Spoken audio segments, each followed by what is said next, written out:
genou devant toi, j'abandonne tout, j'abandonne tout. Mon seul désir, alors que tu m'attires, c'est d'être avec toi, c'est d'être avec toi. Je m'abandonne.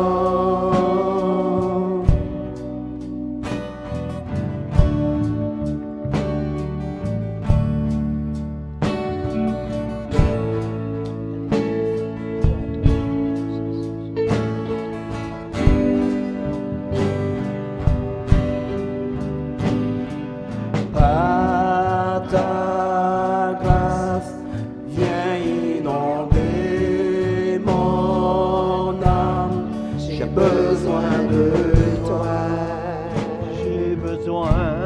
J'ai besoin de toi. Les bras ouverts, tu entends ma prière. Parle à mon cœur, parle à mon cœur, parle à mon cœur. Je m'abandonne, je m'abandonne. Je veux te connaître plus, je veux te connaître plus. Je m'abandonne, je m'abandonne.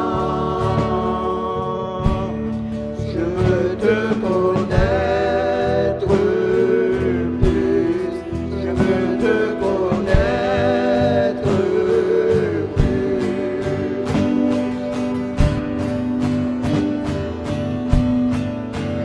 Élément puissant, souffle maintenant.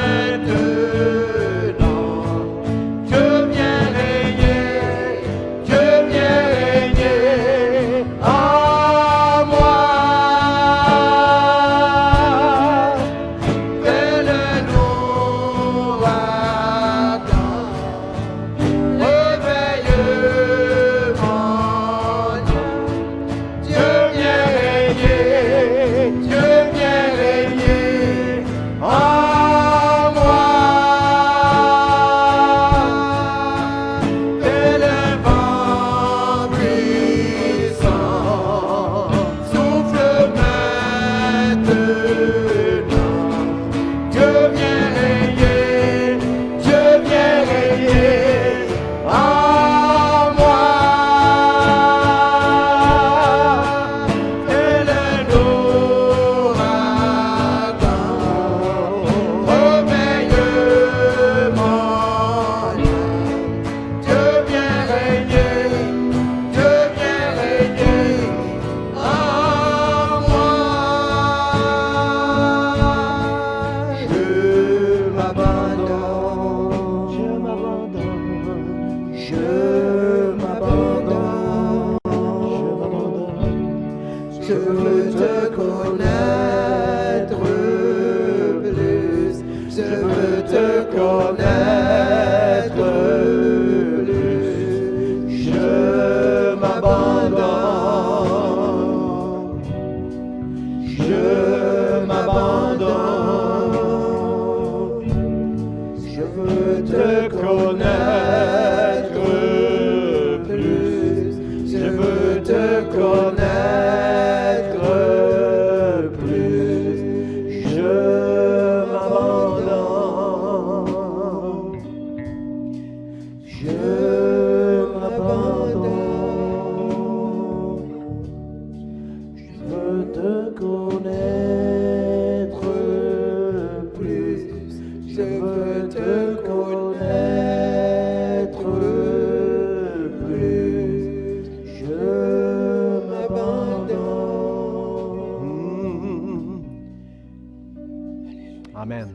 Amen.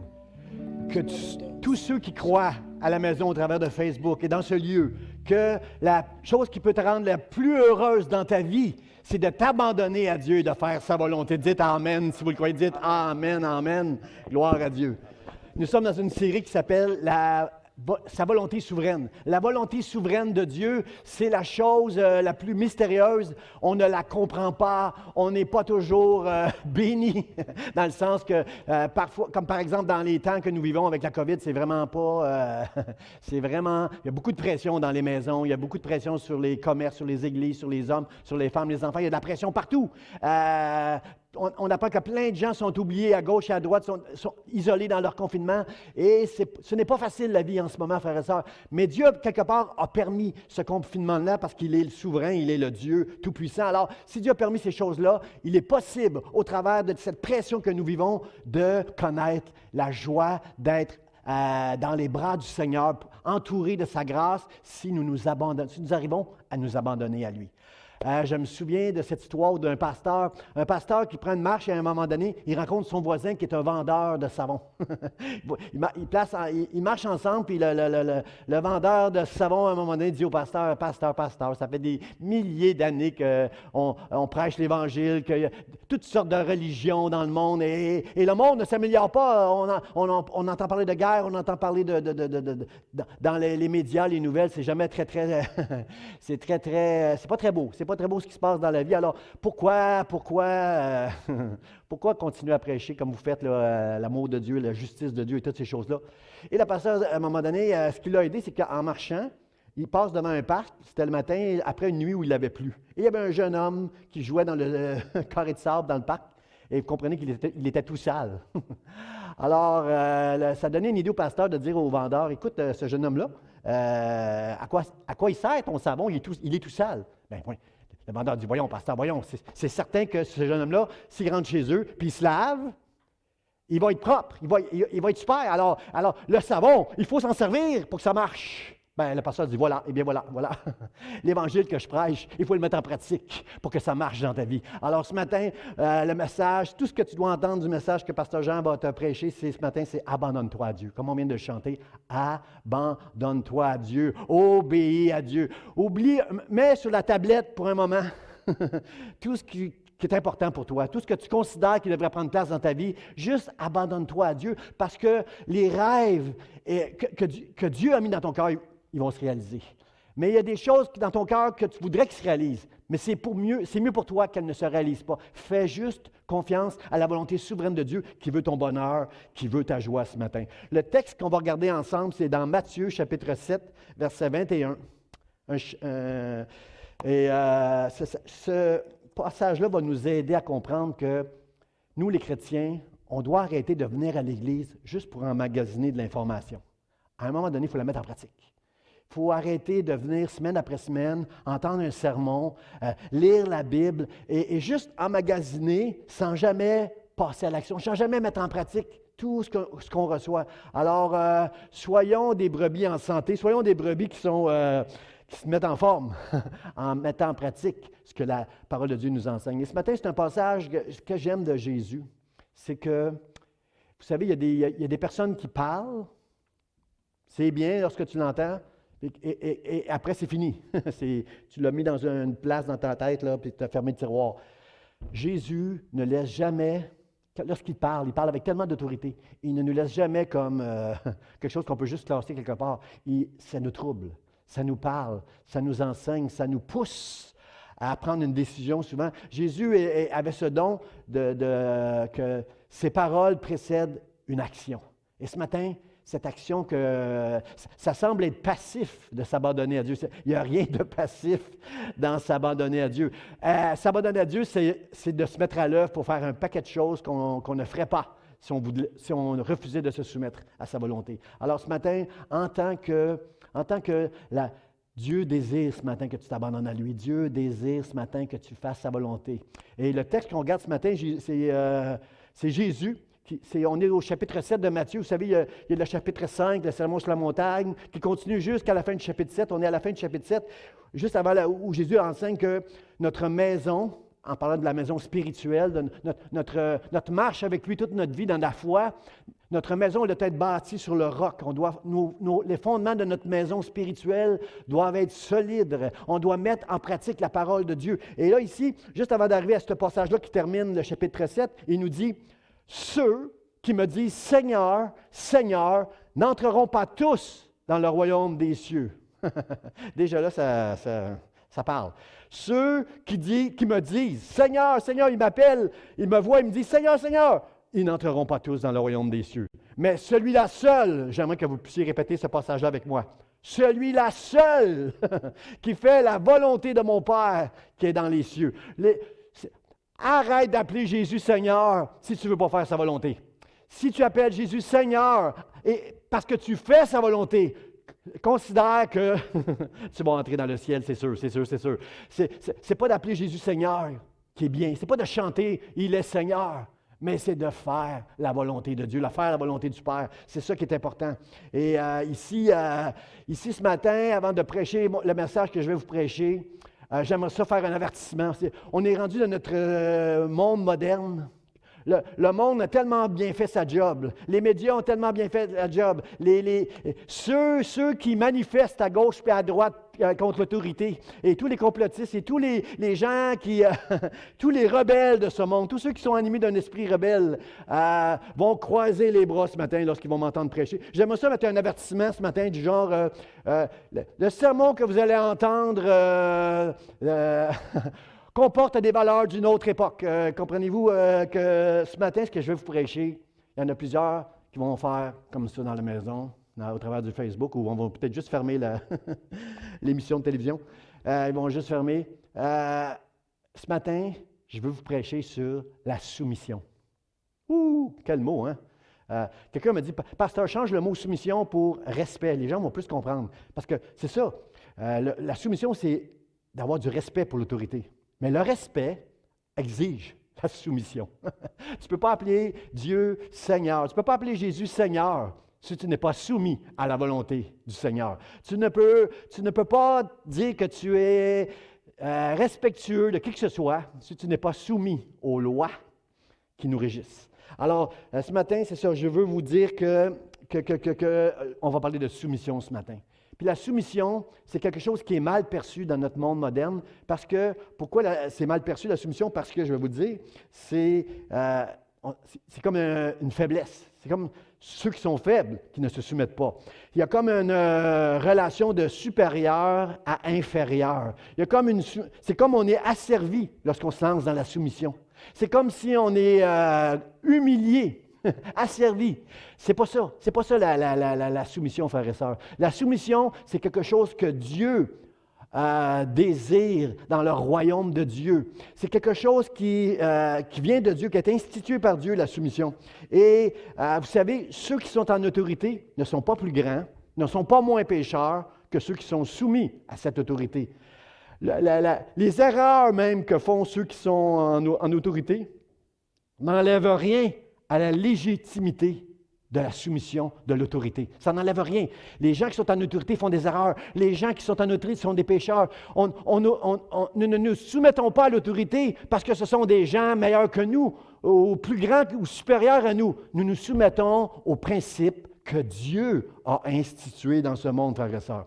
William Booth, un homme que j'aime beaucoup, a dit à un moment donné, « La grandeur de la force d'une personne est la mesure de son abandon. » Je le répète encore si vous prenez des notes là. La grandeur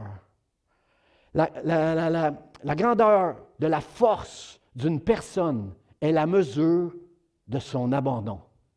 Parce que plus la mesure de son abandon est grande, ça veut dire que plus ça te coûte de t'abandonner. Comprenez-vous que dans un mariage, tu peux sauver un mariage là, avec un peu de sagesse, s'il y a des choses que tu abandonnes.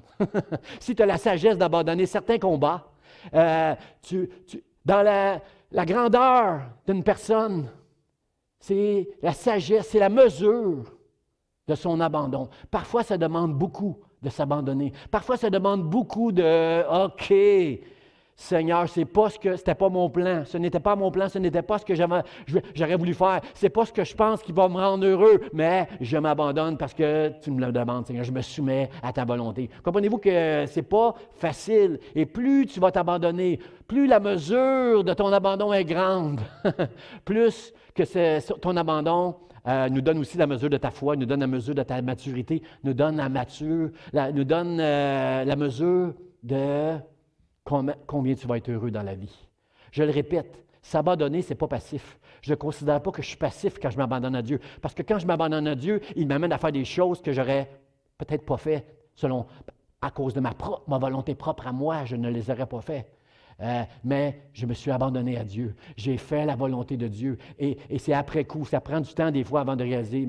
Merci Seigneur, comme je suis heureux. Merci de m'avoir permis d'aller selon ta volonté et non la mienne. Merci Seigneur de m'avoir permis de saisir la grandeur et la sagesse qu'il y avait à faire ta volonté. Seigneur, merci. Sans toi, je ne serais jamais arrivé. C'est une grâce d'arriver à faire la volonté de Dieu.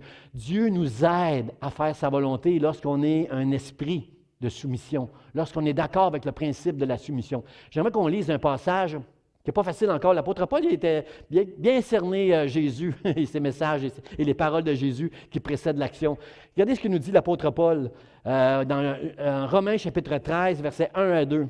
Il adresse tous les chrétiens, là, il dit « Que toute personne soit soumise aux autorités supérieures, car il n'y a point d'autorité qui ne vienne de Dieu. » Toute personne, pas quelques personnes. Les personnes qui croient que l'autorité est juste. Non. Toute personne soit soumise aux autorités supérieures. Il n'y a point d'autorité qui ne vienne de Dieu. Il n'y en a pas qui ne viennent pas de Dieu. Et les autorités qui existent ont été instituées de Dieu. C'est pourquoi, écoutez-moi bien, celui qui s'oppose à l'autorité résiste à l'ordre que Dieu a établi. Et ceux qui résistent attireront une condamnation sur eux-mêmes. Est-ce que tu comprends dans ce texte-là que lorsque tu résistes à quelque autorité que ce soit, c'est à Dieu que tu es en train de résister? Et c'est pourquoi la Bible dit, si tu résistes à Dieu, tu amènes une condamnation sur toi-même, tu vas être malheureux, parce que la volonté de Dieu, elle va se faire quand même, avec ou sans toi. Alors moi, je préfère que la volonté de Dieu se fasse avec moi. Je veux être heureux, moi, je veux être heureux dans l'Église, je veux être heureux dans ma maison, je veux être heureux dans la vie. Alors, Seigneur, que ta volonté soit faite et non la mienne. Aide-moi, Seigneur, seulement à trouver un peu la sagesse. Aide-moi à trouver la motivation. Donne-moi la grâce, Seigneur, juste de m'aider à faire ta volonté. Juste accorde-moi cette grâce-là, Seigneur. Alors, l'autorité sert Dieu. L'autorité, c'est toujours les fondements de l'autorité. On a chanté ce matin que le trône de Dieu, c'est la justice et l'équité. Bien, c'est ça, l'autorité de Dieu. C'est ça, l'autorité. C'est un fondement de justice, d'amour et de sécurité pour nos vies. Derrière l'autorité de Dieu, il y a une sécurité, frères et sœurs. La Bible dit, enfants, obéissez à vos parents. Tous les jeunes qui sont dans une maison sous l'autorité de vos parents, là, écoutez-moi là, ce matin, là. Enfants, obéissez à vos parents, même si des fois vous êtes en désaccord. Vos parents vous aiment. Bien sûr qu'il y a toujours des exceptions dans tout ce que je vais vous dire. Lorsqu'il y a du péché, lorsque la chose qu'on te demande de faire serait mal, là, c'est la seule exception, là, tu comprends? Mais enfants, obéis à tes parents qui t'aiment, qui mettent des barrières dans ta vie parce qu'ils trouvent que c'est juste. Peut-être des fois, ça te semble injuste. Juste, tu vas comprendre très tôt dans la vie. Un jour, tu vas être parent. Tu vas comprendre très tôt dans ta vie que tes enfants, tu veux les protéger. Tes enfants, tu les aimes. Des fois, on peut être maladroit. Je reconnais, j'ai demandé souvent pardon à mes enfants pour des maladresses où j'étais trop peut-être, mais trop. Est-ce qu'on peut être trop? Est-ce qu'on peut être trop quand on aime? Est-ce qu'on peut être trop quand on veut sécuriser? Bien sûr qu'on n'est pas Dieu, les parents ont fait des erreurs, mais on fait notre mieux. On fait notre mieux. Alors, enfants, obéissez à vos parents. La Bible dit que dans les derniers jours, les enfants seront rebelles à leurs parents. Jeune homme, jeune fille, écoute-moi. Ne tombe pas dans cette catégorie-là. Prie pour tes parents. Tu trouves que tes parents te privent de quelque chose que tu considères injuste? Va pas plaider avec tes parents. Ne tombe pas dans la rébellion. Va devant Dieu. Va devant Dieu et crois que Dieu est capable de parler à tes parents. Dieu est capable de parler à tes parents pour ouvrir une discussion avec eux pour que chacun puisse parler ensemble et faire valoir leurs points. Alors moi, ce que je te dis, c'est que si tu veux être heureux, c'est qu'au-delà de ce que tu veux, de ce que tu ne veux pas, juste abandonne-toi à Dieu, soit à cette sagesse-là. Enfants, obéissez à vos parents. La Bible dit, jeunes gens, soyez soumis aux personnes plus âgées. Ça ne veut pas dire que les personnes plus âgées sont plus sages, mais on a perdu cette sagesse-là dans notre génération de juste avoir un respect pour les personnes plus âgées quand on est plus jeune. Notre jeunesse manque un peu d'expérience, notre jeunesse manque un peu comment je pourrais dire, soyez juste, ayez ce respect aux personnes plus âgées en vous soumettant à eux, juste en les bénissant, en les honorant. Aussi, la Bible dit, femmes, soyez soumises à vos maris. Alors, j'ai vu avec mes yeux laser qu'il y avait des femmes qui avaient fait ça à la maison, là, comme ça, là, croiser les bras. Il y en a qui m'ont lâché ici, là.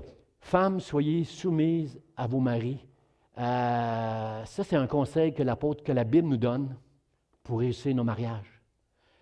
La soumission de la femme envers son mari, ce n'est pas que le mari est supérieur ou la femme est inférieure. La Bible est claire, l'apôtre Paul est clair, il déclare quelque part, tous nous sommes égaux devant Dieu. Il n'y a plus d'hommes, il n'y a plus de femmes, il n'y a plus de juifs, il n'y a plus de grecs, il n'y a plus de riches, de pauvres. Comprenez-vous là? Tout le monde, on est égaux devant Dieu. Mais si on veut qu'un mariage fonctionne bien, il ne faut pas que ce soit la femme qui soit celle qui décide tout, le boss, comment je pourrais dire, qui dit à son mari, non, c'est comme ça qu'on va faire. Non, la Bible dit, femme, soumets-toi à la direction que ton mari va donner. Mais il dit en même temps, la Bible enseigne en même temps au mari, sois soumis à Christ. Aime ta femme comme Christ a aimé l'Église. Comprenez-vous qu'il demande beaucoup plus à l'homme qu'à la femme dans la soumission. Si l'homme se soumet au Christ, il va faire beaucoup plus de sacrifices pour sa femme que sa femme. Sa femme, c'est vrai que des fois, elle voudrait dire, non, là, tu es dans l'erreur, là, je vais t'enseigner, là, je vais te dire quelque chose. Non. Femme, soyez soumise à votre mari qui, lui, est soumis à Christ. Il y a un passage, c'est 1 Corinthiens chapitre 11, à lire ça. Allez lire ça, les couples. 1 Corinthiens 11, verset 3, je crois, ça dit, le mari est le chef de la femme, Christ est le chef de l'homme, et Dieu est le chef de Christ. Wow, celle-là, elle me dépasse. C'est déjà difficile pour moi de dire dans un micro en 2021, « Femmes, soyez soumises à vos maris. » Si vous voulez réussir votre mariage, de donner des chances à votre mariage, soumettez-vous à votre mari, et vous, mari, soumettez-vous au Christ. Et la Bible nous dit que Christ, lui, s'est soumis à Dieu toute sa vie. Alors, comprenez-vous la psychologie ce matin que ça n'a rien à voir avec... Jésus était Dieu, là. Le Christ était le Fils de Dieu. Il était Dieu de toute éternité. Dieu lui a fait un corps. Il est venu sur la terre mourir sur la croix pour nos péchés. Comprenez-vous? Christ est Dieu et il s'est soumis au Père. Et la Bible dit que le mari doit se soumettre au Christ. Et il demande à la femme, en 2021, de se soumettre à l'homme. Pourquoi, frères et sœurs? Pourquoi? Je ne veux pas entendre le mot soumission, pasteur. Je vais vous dire, le problème, ce n'est pas la soumission. Le problème, il n'est pas l'homme ou la femme. Le problème, c'est le péché. Le problème, ce n'est pas que je suis blanc ou noir ou autochtone. Le problème, c'est le péché. Soumettez-vous à Dieu, faites sa volonté, et vous aurez le dessus sur le péché. Et c'est tout ce qui peut nous faire souffrir. La désobéissance, c'est une porte qu'on ouvre pour toutes sortes de problèmes qui vont entrer dans notre vie. À partir du moment où on se soumet à Dieu, on est en train de fermer la porte à tout ce qui pourrait entrer dans nos vies pour nous déstabiliser, pour nous faire du mal. Je le répète encore, ça demande beaucoup de courage. La mesure de ta grandeur, c'est comment tu es prêt à t'abandonner à Dieu pour faire sa volonté. C'est ça qui va déterminer la grandeur de ta grandeur, la grandeur de ta personne, de ta foi. C'est la mesure que tu es capable de t'abandonner. C'est ça qui va sauver ton mariage, la mesure que tu es capable de te soumettre. C'est ça qui va sauver ta relation avec tes parents, la mesure que tu es capable d'abandonner pour obéir à tes parents quand ils te demandent quelque chose qui ne fait pas ton affaire, mais que tu sais qui est bien, qui est juste. Alors, ce matin, c'est ça, c'est tout ça, frères et sœurs, ce que je veux prêcher ce matin, c'est tout ce débat-là autour de la soumission. Membres de l'Église, la Bible dit, soyez soumis aux anciens. Soyez soumis aux anciens. Ça n'existe plus aujourd'hui, frères et sœurs. Je vais être franc. Je parlais avec un ancien dans l'Église récemment, puis la personne me disait, la discipline, pasteur, il faut la faire. C'est important dans une Église qu'il y ait de la discipline, et je suis d'accord. Sauf que, techniquement, elle n'existe plus, la discipline. Parce que si la grandeur de ta foi et la grandeur de ton enseignement ne permet pas à un ancien dans l'Église de te reprendre, la Bible, Paul nous dit, exhortez-vous les uns les autres. Il n'y a plus personne qui fait ça. Si je reprends quelqu'un aujourd'hui dans l'Église en lui disant, c'est pas bien ce que tu fais, la personne, elle va me dire, merci pasteur, bye. Il y en a d'autres églises qui vont me recevoir. Alors comprenez-vous qu'aujourd'hui, dans notre génération, la rébellion est entrée même, elle a traversé les murs de l'Église. L'Église de Jésus, elle est pure, elle est sans tache, elle est irrépréhensible. Mais ceux qui entrent dans l'Église, les hommes qui en font partie, sont des pécheurs, sont des hommes et des femmes avec une nature pécheresse et rebelle. Et frères et sœurs, la Bible dit que il y a un esprit de rébellion dans ce monde. Il y a des fils de la rébellion qui agissent dans ce monde, frères et sœurs. Et moi, je ne veux pas faire partie de ces enfants-là. Je ne veux pas faire partie de cet esprit-là. Moi, je veux, de tout mon cœur, je déclare que je veux. C'est ma volonté de me soumettre à Dieu. Mais j'ai besoin de l'aide de Dieu. J'ai besoin de votre aide, frères et sœurs. On doit travailler ensemble dans l'Église, unis ensemble pour glorifier. Je m'en fiche qu'on est en 2021. Je crois que la soumission, c'est quelque chose qui vient de Dieu, Tout a été institué de Dieu. Celui qui marche contre, qui résiste à l'autorité, résiste à l'ordre que Dieu a établi. C'est Dieu qui établit toutes les autorités autour de nous. Et la soumission, c'est la foi que Dieu va régner. C'est Dieu qui règne présentement, malgré tout ce qui prend place autour de nous. Dieu règne alors. Membres de l'Église, soyez soumis aux anciens. Soyez soumis au gouvernement. Je parle aux chrétiens du monde entier. Soyez soumis à nos autorités, à nos gouvernements. Présentement, j'entends souvent aux nouvelles des panels, des gens dans les médias qui soulignent toutes les erreurs de notre gouvernement, les incohérences. Pourquoi on a le droit d'avoir des cinémas, mais on n'a pas le droit à ceci, à cela? Pourquoi pas de popcorn ici, mais on peut avoir du popcorn là? Pourquoi pas ça? Frères et sœurs, est-ce que le gouvernement se trompe des fois? Ben oui. Est-ce que le gouvernement est parfait? Ben non. Est-ce qu'il y a des incohérences dans les directives? Oui, frères et sœurs, oui. Mais cela n'enlève rien. Tout ce que vous considérez comme étant une erreur n'enlève en rien la légitimité de notre gouvernement. Absolument pas, à rien. L'autorité de notre gouvernement nous aide à faire régner l'ordre, frères et sœurs. Imaginez si notre gouvernement ne prenait aucune directive. Si chacun faisait selon ce qu'il pense qui est bien avec le COVID en ce moment, eh bien, il n'y a pas grand monde qui porterait un masque, là. Et il y a des gens qui s'enfermeraient, qui ne sortiraient plus jamais de chez eux. Comprenez-vous avec l'autorité, il y a un ordre. Ne jugez pas celui qui est en autorité avec ses manquements, avec ses défauts, avec ses péchés. Ce n'est pas la personne qui est en autorité qui est importante, qui est supérieure. C'est l'autorité elle-même. C'est le siège qu'elle occupe. C'est le siège qu'elle occupe qui représente l'autorité que je veux respecter, que je veux honorer et que je veux. Et je bénis Dieu pour cette autorité-là qui amène un ordre, frères et sœurs, ici au Québec et partout dans le monde où on respecte l'autorité. Vous savez, je bénis Dieu pour l'ordre qu'il y a dans notre univers. Ça fait des milliers d'années que la planète Terre existe dans un système qui est parfaitement ordonné. Jamais une comète, un astéroïde ou quelque chose dans l'espace n'est venu frapper la Terre pour la détruire au travers de toutes ces milliers d'années-là, parce qu'il y a un ordre dans l'univers. Le Soleil, j'ai compris que l'inclination de la Terre par rapport au Soleil, c'était de à peu près... Je ne suis pas bon là, dans les sciences et toutes ces choses-là, là, la physique. J'ai compris qu'on avait une inclinaison de 23,5 degrés par rapport au Soleil. Imaginez, une erreur dans ce domaine-là. Si la Terre décidait de ne plus suivre cet ordre, on se fait brûler en on est fini, on est brûlé. Si Dieu ne dit pas à l'eau d'arrêter là, eh bien, il va y avoir partout où il y a la mer, il y aura des tsunamis un peu partout dans le monde. Comprenez-vous? Il y a un ordre que j'apprécie, que je respecte et qui n'est pas parfait, mais cela vient de Dieu. Seigneur, je me soumets à ta volonté. Seigneur, je me soumets à l'ordre que tu as établi. Et peu importe qui est en autorité, frère, mon Seigneur, c'est l'autorité que je veux honorer. Ce ne sont pas ceux qui me disent Seigneur, Seigneur, qui entreront dans le ciel, mais ce sont ceux qui font la volonté de mon Père. Si tu n'as aucun respect pour l'autorité, sache que tu fais partie de ceux qui n'entreront pas dans le royaume de Dieu.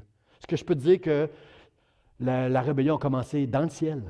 Un jour, il y avait un ange qui s'appelait Lucifer, qui était dans le ciel, qui était proche de Dieu, qui adorait Dieu avec les autres anges. Et je ne sais pas après combien de centaines, milliers, millions d'années, je ne sais pas quand, mais un jour, la Bible nous enseigne que dans le ciel, le diable s'est rebellé contre Dieu, ne voulait plus être sous l'autorité de Dieu. Il a été chassé du ciel parce que la Bible nous dit que dans le ciel, il y a un ordre parfait. Jésus a dit, « Je prie que ta volonté soit faite sur la terre comme au ciel. » Bien sûr que la volonté parfaite de Dieu sur la terre ne se fait pas en ce moment à cause du péché. Mais dans le ciel, il y a un ordre, il y a une autorité, il y a Dieu, il y a une hiérarchie dans les anges, il y a des archanges et des anges, il y a des êtres dans le ciel qui adorent, qui louent Dieu, que j'ai hâte d'aller un jour rejoindre pour adorer Dieu. Et Dieu a créé un ordre dans le ciel en chassant Lucifer. La Bible nous dit que dès le commencement, lorsque Dieu a créé Adam et Ève,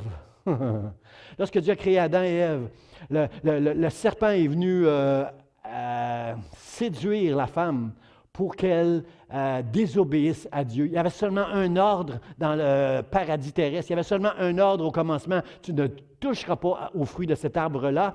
Et le diable, parce que tu vas mourir si tu touches tu vas ouvrir une porte qui va amener la mort, la souffrance, la maladie et le péché dans ce monde si tu ouvres cette porte-là.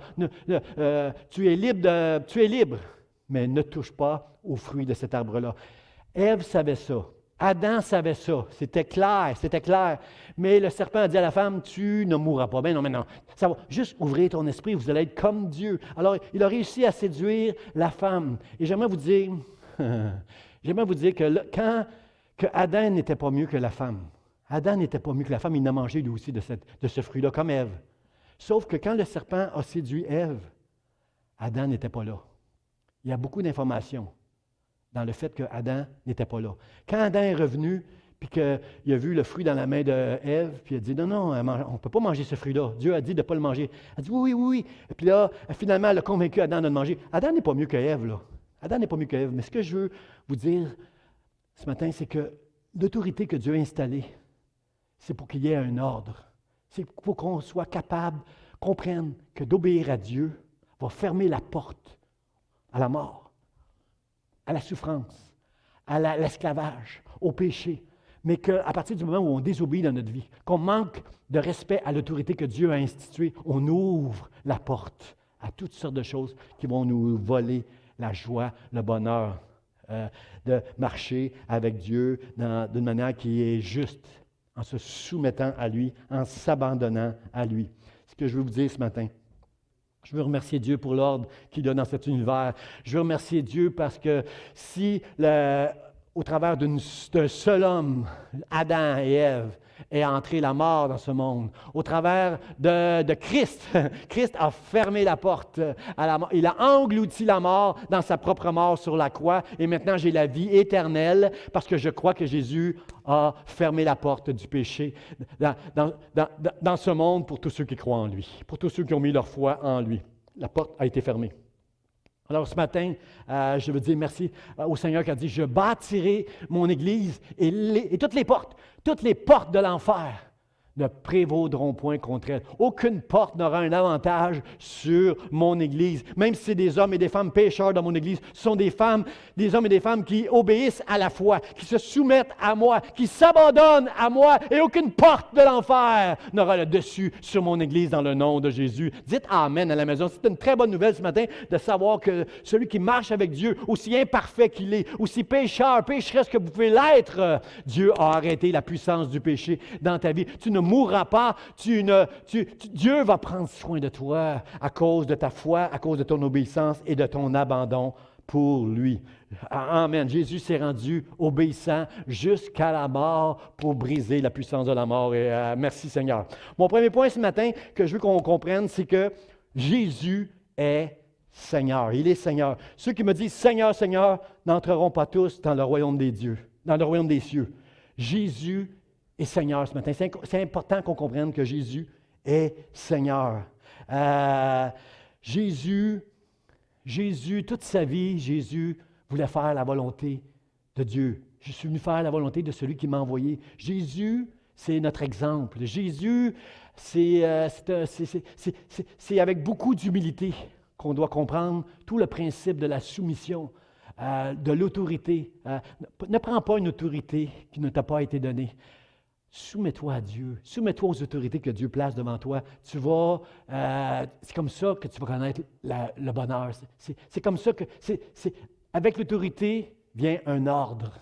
Et c'est dans cet ordre-là qu'on va fonctionner et qu'on va être heureux. Jésus est Seigneur. J'ai cette pensée lorsque je préparais ce message, j'ai pensé beaucoup à Josué. J'aime beaucoup Josué, frères et sœurs. Josué, c'est un homme qui était l'assistant de Moïse dans le désert. Vous savez, quand le peuple d'Israël est sorti de l'Égypte, ils ont marché pendant 40 ans dans le désert, Josué était l'assistant pasteur de Moïse. Il était le serviteur de Moïse. Il faisait tout ce que Moïse lui demandait de faire. J'aime tellement cet homme-là, Josué. C'était un homme qui servait Dieu, le royaume de Dieu, en étant le serviteur de Moïse. Beaucoup de gens se prétendent être les serviteurs de Dieu, mais ils servent Dieu seulement. Ils ne sont les serviteurs de personne. Alors que Dieu nous appelle à nous servir les uns les autres. Si tu es capable de servir, ne dis pas que tu es un serviteur de Dieu si tu n'es jamais capable d'être au service d'une personne que Dieu établit en leadership, que Dieu établit en autorité. Sers le royaume de Dieu en honorant les autorités. Et tu pourras dire que tu es un serviteur de Dieu. Josué était un serviteur de Dieu. Et j'aime tellement Josué. Josué a remplacé Moïse. Lorsque Moïse est mort, c'est Josué qui, pour entrer dans la terre promise en Canaan, qui est devenu la Palestine, Josué est devenu le leader. À un moment donné, il est en route vers Jéricho. Puis, vous savez que ce que veut dire la terre promise, Canaan, c'est une terre... ça représente spirituellement notre marche avec Dieu dans la foi. Vous savez que à Canaan, il n'avait que des ennemis. Israël n'avait que des ennemis. Il devait se battre contre toutes sortes de nations. Il devait se battre tout le temps à Canaan. Et ça illustre très, très bien notre vie spirituelle, notre vie chrétienne. Nous sommes dans des combats continuels. Et Josué est en route pour Jéricho. Et à un moment donné, il rencontre un homme avec une épée. Puis il dit, « Qui es-tu, toi? Es-tu ami ou ennemi? » Puis là, le gars dit... L'homme que Josué voyait a dit, je suis le chef de l'armée de l'Éternel. Et là, Josué, qui était un homme spirituel, un homme de l'esprit, un homme de prière, un homme qui connaissait Dieu, Josué s'est mis à genoux, il s'est prosterné devant cet homme-là. Regardez le texte, ce que le texte nous dit dans Josué, chapitre, ça va apparaître à l'écran là, Josué chapitre 5, ça dit, Josué tomba le visage contre terre, il se prosterna et lui dit, « Qu'est-ce que mon Seigneur dit à son serviteur? » Frère et sœur, c'est là que je veux amener l'Église ce matin. C'est là que je veux t'amener, même si tu ne fréquentes pas une Église ce matin, c'est là que je veux t'amener, mon ami. Je veux t'amener à, qu'est-ce que mon Seigneur dit à son serviteur? Dis-moi quoi faire et je le ferai, Seigneur. J'aime Josué, frère et sœur. J'aime Josué parce que là, il est en leadership. C'est lui, là, le pasteur principal. Là.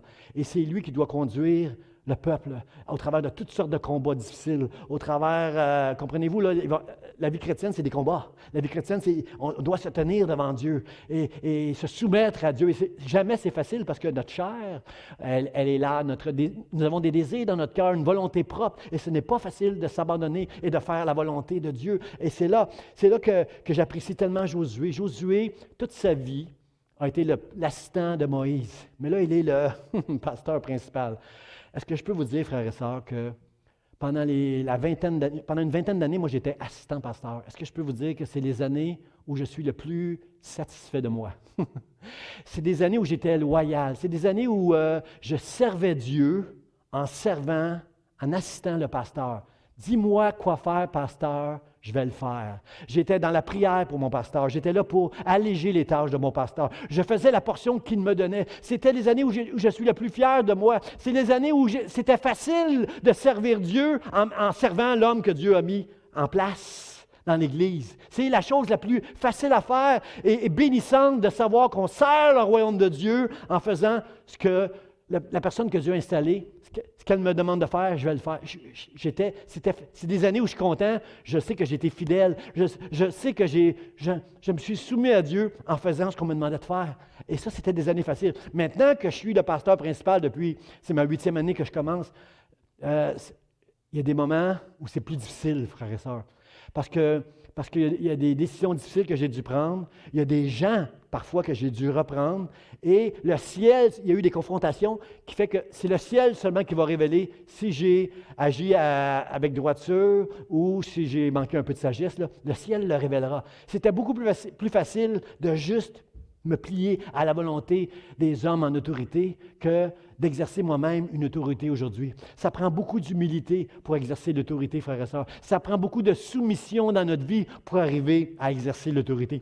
Moi, j'en connais des personnes qui m'ont dit, moi, Dieu m'appelle à être pasteur. Oh, pasteur Jean, moi, Dieu m'appelle à être pasteur. Moi, Dieu m'appelle dans le ministère. Et plusieurs de ces personnes-là, jamais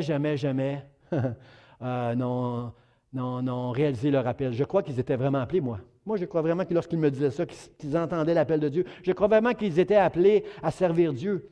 Mais s'il n'y a pas de soumission dans ta vie, si dans ta vie, il n'y a pas de respect de l'autorité, si tu n'es pas capable de servir les hommes et les femmes que Dieu a mis en autorité, je dis bien les femmes aussi, il peut y avoir des femmes qui prêchent, il peut y avoir des femmes qui sont en autorité, il peut y avoir des femmes qui sont anciennes, comment je pourrais dire? L'autorité, c'est Dieu qui décide qui met en autorité. Ce n'est pas nous qui décidons, c'est Dieu qui le décide. Et il y a beaucoup de personnes qui ne sont jamais arrivées à répondre à leur appel parce que, je vais vous le dire, il y avait zéro soumission dans leur vie. Ce sont des gens qui avaient une volonté propre et je crois qu'ils entendaient l'appel de Dieu, mais incapables de s'abandonner à Dieu. Incapables, dans la mesure que Dieu leur demandait de s'abandonner, cette mesure-là était éprouvée, puis ils n'y sont tout simplement pas arrivés.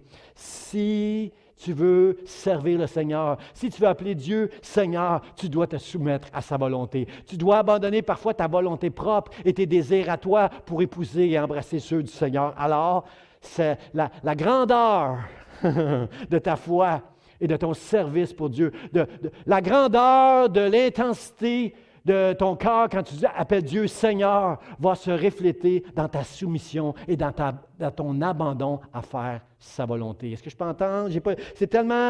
J'entends dans les maisons que c'est tellement silencieux. Là, est-ce que je peux entendre un Amen? Est-ce que je peux entendre un Amen? Merci à mon frère Robert, merci à Guy pour vos Amen. Parce qu'à la maison, j'ai senti que c'était tranquille, là. Enfants, obéissez à vos parents. Femmes, soyez soumises à vos maris. Maris, soyez soumis à Christ qui lui est soumis à Dieu. Jeunes gens, soyez soumis à ceux qui sont plus âgés. Chrétiens du monde entier, si tu es en Afrique ou en France, peu importe, si tu es sur ce Facebook ce matin, est-ce que tu peux juste obéir aux autorités que Dieu a instituées en reconnaissant que ce n'est pas aucune autorité qui n'a pas été instituée par Dieu et c'est pour ton bien, c'est pour que l'ordre puisse exister. Là où tu es, dis « Seigneur, je m'abandonne à toi dans le nom de Jésus ». Alors, c'est là, frère et sœurs, qu'on s'en va. La vie chrétienne, c'est comme l'armée, frère et sœurs. C'est comme l'armée, frère et sœurs. Dans l'armée, l'obéissance, c'est une question de vie ou de mort. Vous êtes d'accord avec moi? Si tu es dans l'armée, si tu es sur le champ de bataille, tu as été entraîné à obéir à un ordre. Il en va de ta sécurité et de ta vie. C'est une question de vie ou de mort, d'obéir à ton sergent ou au général, peu importe, à l'autorité qui est au-dessus de toi, c'est une question de vie ou de mort. Tu t'engages dans l'armée pour te mettre ta vie au service de ton pays. Être dans l'armée, ça veut dire servir ton pays. Moi, lorsque je rencontre une personne qui a fait l'armée, qui a combattu quelque part, j'ai un grand, énorme respect pour cette personne-là. Malgré ses défauts, malgré ses péchés, j'ai un respect pour ce serviteur qui a servi son pays. Et qui dit serviteur, qui dit combattant dans l'armée, veut dire une personne qui a fait des sacrifices. Ce sont des sacrifices des hommes et des femmes qui ont combattu dans l'armée pour notre pays, pour la liberté dans notre pays. Alors moi, je dis respect pour tous les combattants qui ont combattu pour ce pays, frères et sœurs. Frères et sœurs, je les honore, ces personnes-là. Je les honore, ceux qui ont été dans l'armée, ceux qui sont dans la police, ceux qui sont dans des endroits qui risquent leur vie pour l'ordre, que l'ordre et l'autorité et la sécurité règnent. J'ai de l'honneur pour cette personne-là. Frères et sœurs, c'est ça la vie chrétienne. C'est ça la vie chrétienne. C'est d'être soumis à l'autorité, d'être des serviteurs et de faire des sacrifices. Pas pour notre pays, c'est grand de servir notre pays, mais il y a plus grand que ça encore, frères et sœurs, j'allais monter les marches, il y a plus grand que ça, c'est de servir Dieu. Servir Dieu, se soumettre à Dieu, s'abandonner à Dieu et faire des sacrifices, c'est beaucoup plus grand encore que de servir ce pays. Quand tu vas mourir comme combattant, on va sonner des trompettes, on va tirer on va t'enterrer avec des grands honneurs, mais après ça, c'est fini, on va peut-être pas t'oublier, là, on va peut-être faire des commémorations, mais, frères et sœurs, servir Dieu, c'est quelque chose. Dans 10 millions d'années, tu vas te prosterner encore devant le Seigneur pour lui dire « Merci Seigneur, merci de m'avoir permis de te servir un peu, de m'abandonner dans tes bras, de faire des sacrifices pour toi. Dans 10 millions d'années, tu vas être encore... » La Bible nous dit que tout genou fléchira et toute bouche confessera qu'il est Seigneur. Est-ce que tu veux faire partie avec moi de ceux qui veulent confesser aujourd'hui « Dieu est Seigneur, il est Seigneur. » Et je me prosterne. Je n'attendrai pas dans le ciel, Seigneur. Aujourd'hui, je m'agenouille devant toi et je confesse de ma bouche que tu es Seigneur. Mais Dieu, je n'ai pas le droit de faire ça. Je n'ai pas le droit de confesser que tu es Seigneur si je n'ai pas le désir de faire ta volonté dans ma vie. Faire la volonté de Dieu n'est pas facile. Obéir à l'autorité des hommes n'est pas facile, mon ami. Mais c'est la sagesse qui le commande ce matin. Honore Dieu. Soumets-toi à l'autorité. Sers Dieu et sois prêt à faire tous les sacrifices. Et dans 10 milliards d'années, on va encore célébrer ces moments-là où tu auras eu la sagesse de t'abandonner. Abandonner ta volonté propre pour obéir à la volonté souveraine de Dieu. Tu seras toute ta vie. Il y a des choses dans le ciel qu'on va peut-être regretter de ne pas avoir fait, mais ça, on ne le regrettera jamais, de se soumettre à Dieu, d'avoir pu bénir Dieu.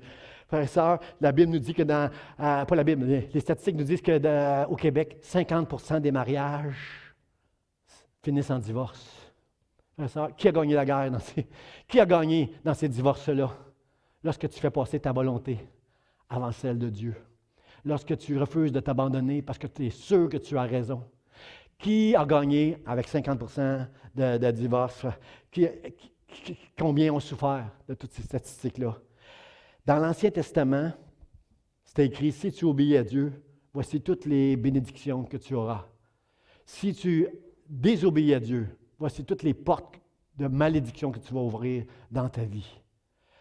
Le problème avec l'Ancien Testament, c'est que la vie, notre avenir, notre bénédiction reposait sur notre obéissance à la loi. La loi est bonne parce que la loi amenait de l'ordre. Quand Dieu dit « ne vole pas, ne tue pas, ne touche pas », il amenait un ordre qui nous préservait du péché. Mais le problème, c'est que si on est honnête, tous ceux qui sont dans la religion, s'ils sont honnêtes, ils sont obligés de dire « je ne suis pas capable d'obéir à la loi ». Je suis un misérable, je suis un pécheur, je ne suis pas capable d'obéir à la loi. Si tu es honnête, tu vas arriver à cela. Merci Seigneur pour Jésus-Christ. Grâce soit rendue à Jésus-Christ. Dans le Nouveau Testament, on ne nous enseigne pas d'obéir à la loi. Parce que si tu obéis à la loi, tu peux devenir très légaliste. Tu peux essayer d'obéir à la loi pour plaire à Dieu. Mais ça, c'est pas bien. Tu enlèves la gloire à Dieu quand tu peux te péter les bretelles que j'ai obéi à la loi, moi. Comprenez-vous, toute la gloire doit revenir à Dieu. On ne peut pas obéir à toute la loi, c'est impossible. La Bible nous appelle d'obéir à la foi. Si tu obéis à la foi, ton cœur va comprendre qu'il doit juste se soumettre à Dieu et s'abandonner à Dieu. Il y a des décisions dans ta vie, tu le sais ce matin. L'Esprit de Dieu te parle ce matin. Il y a des décisions dans ta vie que tu dois les laisser à Dieu. Ce n'est pas toi, ce n'est pas ta volonté propre, mais c'est Dieu qui doit l'emporter sur toi. Et c'est ça, obéir à la foi, c'est d'obéir, c'est de se soumettre à Dieu. C'est de s'abandonner à Dieu. Non pas ma volonté, mais que ta volonté soit faite. C'est ça la gloire de Dieu. C'est ça que Dieu attend de toi, mon ami, mon frère, ma sœur, de t'abandonner à Dieu, de comprendre que la sagesse, ce n'est pas ma volonté propre, mais c'est de faire la volonté de Dieu. Tu vas tomber, tu vas t'enfarger, tu vas faire beaucoup d'erreurs et de péchés dans ta vie. Mais ce principe-là doit demeurer. Moi, je veux obéir à la foi. Dieu, je ne suis pas toujours obéissant, mais je veux que ma volonté se plie à la tienne. Fais-moi cette grâce. Accorde-moi cette grâce, Seigneur. Fais-moi comprendre en un instant, lorsque je veux que ce soit ma volonté qui l'emporte, que ce soit la tienne.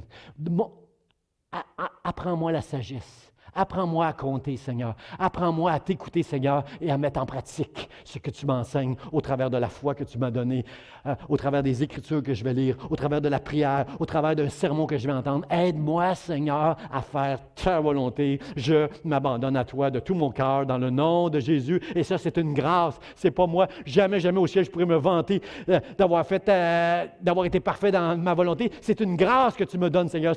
C'est une fenêtre que tu ouvres pour me permettre de m'abandonner à toi, de comprendre que c'est pour ma sécurité ce que tu me demandes dans ma vie. C'est pour mon bonheur. Je ne le réalise pas tout le temps, tout de suite, Seigneur, mais je le sais qu'un jour, si je m'abandonne à toi, je serai l'homme le plus heureux. Heureux celui qui aime Dieu, qui aime sa parole, qui se soumet à Dieu.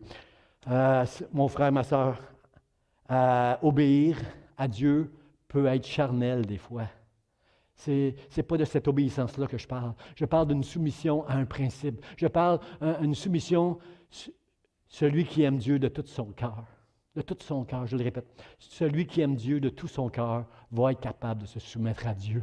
Parce que dans son amour, il va se soumettre. Alors, enfants, mari et femme, jeunes gens, membres de l'Église, soumettez-vous à Dieu parce que vous l'aimez de tout votre cœur. Soumettez-vous aux autorités que Dieu a mis en place pour toi, pour ton bonheur, dans le nom de Jésus. Deuxième point rapidement, Jésus est Seigneur. Jésus était soumis au Père. Jésus, toute sa vie disait ça. Dans plusieurs évangiles, vous allez trouver cette phrase-là. « Je ne cherche pas ma volonté ». Dans Jean 5, entre autres. « Je ne cherche pas ma volonté, mais la volonté de celui qui m'a envoyé ». Jésus, à un moment donné, va dire, quelque part dans les Écritures, c'est écrit dans l'Hébreu, c'est comme si Jésus parle, il dit, « Seigneur, tu n'as pas agréé les sacrifices et les holocaustes. Les sacrifices qu'on t'offrait d'animaux pour nos péchés, là, tu ne les as pas agréés. Tu m'as formé un corps dans la chair, tu m'as formé un corps sur cette terre, et me voici, ô Dieu, pour faire ta volonté. » Oh, frères et sœurs, si on pourrait comprendre ce passage-là, si on avait vraiment ce désir ce matin d'être comme Jésus, de se plier à la volonté de Dieu, de comprendre qu'on ne sera jamais heureux en cherchant ce qu'on croit qui va nous rendre heureux. On ne sera jamais heureux avec les principes de notre volonté propre. Nous allons être heureux lorsque nous allons plier notre volonté à la sienne. Lorsque dans notre abandon, nous allons faire ce que Dieu attend de nous. J'aimerais que tu puisses ce matin saisir toute cette grâce. Puis ça n'a rien à voir avec des œuvres qu'on peut faire. Ça n'a rien à voir avec des œuvres et toutes les choses qu'on peut faire. Ça n'a pas rapport avec ça. Ça a rapport avec une conversion. Un chrétien qui s'est converti, c'est un chrétien qui a la foi en Dieu et qui fait sa volonté. Comprenez-vous? Au lieu de faire sa propre volonté, au lieu de bâtir son propre ministère. Les versets qui suivent, celui qu'on a lu ce matin, on a lu ce matin Matthieu 7, verset 21. Ce ne sont pas tous ceux qui disent « Seigneur, Seigneur » qui rentreront dans le royaume de Dieu, mais ceux qui font la volonté de mon Père. Regardez la suite, les versets 22-23, ce que ça dit. C'est assez terrifiant. Ça dit « Plusieurs me diront ce jour-là, « Seigneur, Seigneur ». Je reprends encore le terme « Seigneur, Seigneur ». Pas juste une fois, deux fois. « Seigneur, Seigneur, n'avons-nous pas prophétisé par ton nom? N'avons-nous pas chassé des démons par ton nom? N'avons-nous pas fait beaucoup de miracles par ton nom? Alors je leur dirai ouvertement, je ne vous ai jamais connus. Retirez-vous de moi, vous qui commettez l'iniquité. Frères et sœurs, je ne comprends pas. Ces personnes-là ont chassé des démons. Il y a des gens qui sont entrés dans leur réunion, ils ont discerné qu'il y avait un mauvais esprit en eux, ils ont chassé les démons. Va-t'en, libère cette personne de ton influence. Ils l'ont libéré. Il y a des gens qui ont prophétisé. Tu es dans une réunion, la personne ne te connaît pas, c'est la première fois que tu vas là, et le prédicateur vient sur toi, il commence à dire des choses comme s'il te connaissait. Il dit des choses qui révèlent qui tu es, qui révèlent ton cœur. Ils ont prophétisé dans le nom du Seigneur. Ils ont fait beaucoup de miracles, frères et sœurs, dans le nom du Seigneur. Puis Dieu dit, Jésus, le Seigneur leur dit, je ne vous connais pas. Pourquoi? Mais toujours pour la même raison, frères et sœurs. C'est toujours pour la même et unique raison. Tous ces gens-là qui font toutes sortes d'œuvres, avec la puissance de Dieu. Toutes ces personnes-là qui font des œuvres, qui chassent des démons, qui prophétisent, qui font des miracles. Ils appellent Dieu Seigneur, mais ils ne font pas sa volonté. Comprenez-vous, ils ne sont pas soumis à Dieu. Ils sont soumis ils veulent la puissance de Dieu, mais sans se soumettre à Dieu. Comprenez-vous? Il y a des gens qui vont recevoir des prophéties, il y a des gens qui vont être guéris, il y a des gens qui vont voir des miracles, il y a des gens qui vont être délivrés de l'esclavage, de toutes sortes de choses, de mauvaises influences, par la puissance de Dieu. Mais les personnes qui ont fait ces choses-là n'étaient jamais soumises à Dieu. Elles étaient soumises à leur volonté propre, à leur ministère qu'elles voulaient bâtir, à la gloire des hommes. Comprenez-vous, frères et sœurs? C'est des gens que Dieu n'a jamais connus, qui ne se sont jamais convertis, qui ont compris quelques principes dans la parole de Dieu, mais qui marchent selon leur propre cœur, dans leur propre voie. Jésus a dit, « Tout pouvoir m'a été donné dans le ciel et sur la terre. » Jésus, toute la puissance qu'il avait dans le ministère de Jésus, Jésus faisait toutes ces choses-là. Il prophétisait, il prêchait, il guérissait des malades, il chassait des démons. Jésus faisait toutes ces choses-là. Mais Jésus était soumis au Père. Je ne suis pas venu faire ma propre volonté, mais je suis venu faire la volonté de mon Père. J'espère, mon frère, ma soeur, ce matin, que tu es à genoux en repentance. Si tu aspires à exercer un ministère comme ça, mais que tu n'es pas soumis à Dieu. Que jamais tu es prêt à t'abandonner à Dieu. J'en ai vu plein, moi, des hommes et des femmes qui me disent, moi, Dieu m'appelle à être prophète, pasteur. Moi, Dieu m'appelle à faire du combat spirituel, pasteur. Moi, Dieu m'appelle à faire des miracles, Dieu. J'en ai connu plein d'hommes et de femmes qui m'ont dit ça, puis qu'aujourd'hui, ils sont comme dans des déserts. Ils sont dans des déserts parce qu'ils ne se sont jamais soumis à Dieu. Ils ne sont jamais convertis. Ils n'ont jamais dit que ta volonté soit faite, Dieu. Jamais, jamais, jamais, jamais. Mais oui, c'est passé des choses extraordinaires au travers de leur ministère parce que Dieu aime les gens qui vont dans ces réunions-là. Dieu veut délivrer les hommes de leur maladie, des mauvaises influences qu'ils peuvent avoir sur leur vie. Dieu fait des miracles dans des endroits que toi, tu dirais, Dieu n'est pas là. Dieu n'est pas là. Oui, Dieu est partout. Dieu est omniscient et omniprésent partout, partout, partout. Il est dans les bars, Dieu. Il est dans des asiles psychiatriques, Dieu. Dieu est partout. Il est partout. Il fait du bien partout. Mais moi, je veux être un homme qui va juste s'abandonner à Dieu, qui va juste se soumettre à Dieu. Moi, sur cette terre, je veux fléchir mon genou et confesser que Jésus est Seigneur. Je ne veux pas attendre d'être au ciel pour être jugé. Je veux, sur cette terre, déclarer, Seigneur, je veux fléchir le genou. Moi, j'ai d'autres aspirations. Moi, j'aurais aimé ça faire ça. J'aurais aimé ça connaître ça. J'aurais aimé ça être là. Mais Seigneur, je veux être là où tu veux que je sois dans ta volonté souveraine, dans le nom de Jésus. Et si j'arrive à faire ça, je serai l'homme le plus heureux du monde. Ceux qui le croient disent Amen. Amen. J'ai entendu 3 Amen ici. Merci. On est Amen. Amen. Gloire à Dieu, c'est la majorité. Je veux terminer avec un mot de la fin. Terminer avec le mot de la fin. Un mot-clé, frère. Un mot-clé dans tout ce que j'ai enseigné ce matin. Le mot de la fin, c'est Jésus qui dit, « Mon Père, s'il est possible que cette coupe s'éloigne de moi, toutefois, répétez après moi, toutefois, non pas ce que je veux, mais ce que tu veux. » On est à Gethsémani. Jésus, dans quelques instants, va être arrêté. Il va être amené devant le souverain sacrificateur. Il va être fouetté, on va se moquer de lui, couronne d'épines, on va le frapper, on va le mépriser. Il va être crucifié sur une croix. Il va donner sa vie pour nos péchés. Il va subir tout ce que Jésus va subir. On est à quelques heures de tout cela.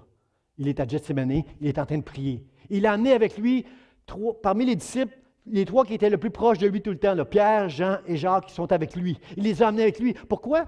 Parce qu'il y a une énorme pression sur Jésus.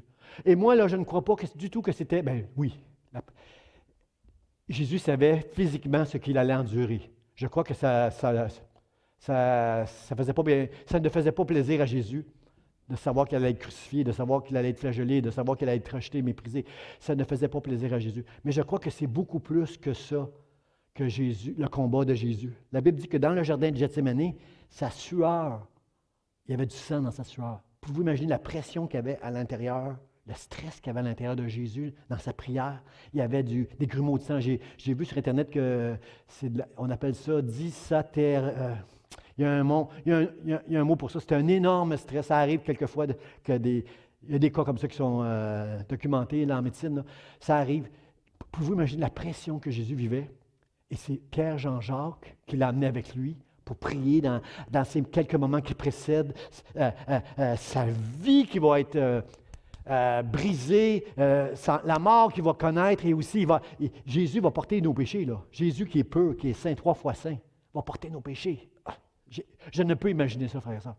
Et Jésus est en train de prier, Seigneur, Seigneur, Seigneur. La Bible nous dit 3 fois il a prié. Est-ce que ça vous arrive de prier et de penser que vous n'avez pas été entendu? Moi, si j'étais Jésus, je prierais juste une fois, puis c'est fini. Je sais que j'ai été entendu. Je suis le Fils du Père. Je suis celui qui a fait sa volonté toute ma vie sur la terre. Je suis celui qui s'abandonne à lui. Une fois, c'est assez. Mais Jésus, la Bible nous dit, dans Gethsémani, qu'il a prié 3 fois le Père. Seigneur, Seigneur, s'il est possible que cette coupe s'éloigne de moi. Tout ce qui s'en vient, Seigneur, tout ce que je dois boire, si c'est possible que cette coupe s'éloigne. Et là, il y a Pierre, Jean, Jacques qui dorment, qui a amené avec lui pour le soutenir. Mon ami, là, quand tu pries, là, quand tu vis une pression, là, comme on vit en ce moment dans nos foyers avec la COVID, il y a des couples qui sont en train de se déchirer, il y a des enfants qui se font malmener, il y a des gens qui sont dans une santé mentale que personne n'est là pour les aider. L'isolement et le confinement nous a éloignés à un point où il y a beaucoup de souffrance en ce moment. Il y a beaucoup de pression en ce moment. Beaucoup de gens ne sentent pas la présence de Dieu. Ce matin, je ne veux pas que tu lèves la main, je ne sens pas la présence de Dieu, je ne veux pas que tu fasses ça. Je veux juste que tu le reconnaisses. La grâce de Dieu vient toujours dans la confession. Ce matin, j'aimerais que tu confesses que non seulement tu souffres, non seulement il y a une pression dans ta vie, mais il y a personne. Pierre, Jean, Jacques, ils dorment. Je les avais amenés avec moi pour me soutenir. Quand tu as de la pression dans ta vie, quand ça va mal dans ta vie, tu aimerais ça avoir des amis près de toi, tu aimerais ça avoir ton pasteur, tu aimerais ça avoir ton conjoint, tu aimerais ça avoir quelqu'un qui te connaît, qui est proche de toi, un ami qui va être avec toi. Il n'y a personne. Ils dorment. 3 fois, il va vers eux autres.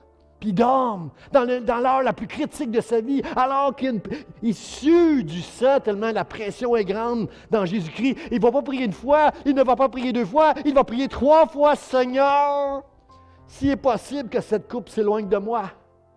Seigneur, et on est tous comme ça. On voudrait avoir du soutien humain. Où est Pierre, Jean-Jacques? Où sont mes amis dans ce moment difficile de ma vie, de cette pression? Où sont-ils? Je suis seul, je suis seul, je suis seul.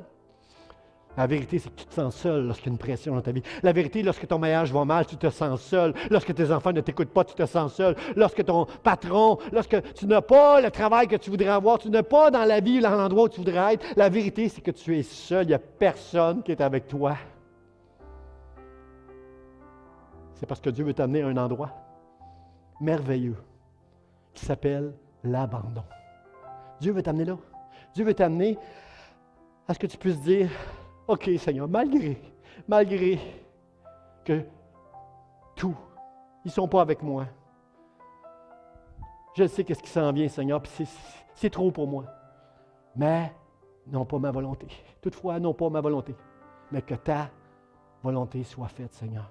Et c'est ça qui a fait toute la différence pour Jésus. C'est pour ça que des fois, tu es seul. C'est pour ça que des fois, tu combats, tu ne sens même pas la présence de Dieu. C'est pour ça que des fois, tu es dans l'anxiété. C'est pour ça que des fois, tu es dans la douleur. C'est pour ça que des fois, tu es dans l'incompréhension. C'est parce que tu crois que tu es seul, que Dieu n'est pas là pour toi. J'aimerais te dire ce matin, Dieu est là pour toi. Il veut t'amener là pour que le moment où tu vas pouvoir dire, malgré tout ça, toutefois, Seigneur, je n'ai pas le goût de le faire, mais que ta volonté soit faite et non ma volonté. Et c'est là que tu viens d'ouvrir la porte pour la grâce de Dieu. C'est là que tu viens d'ouvrir la porte. Oh, pas dans la seconde, c'est pas 10 secondes après avoir dit ça, c'est pas même pas 2-3 jours après avoir dit ça. Souvent, c'est longtemps après avoir fait la volonté de Dieu, longtemps après avoir obéi à la foi, que le bonheur, la joie et la grâce vont entrer dans ton cœur et dans ta maison, dans le nom de Jésus.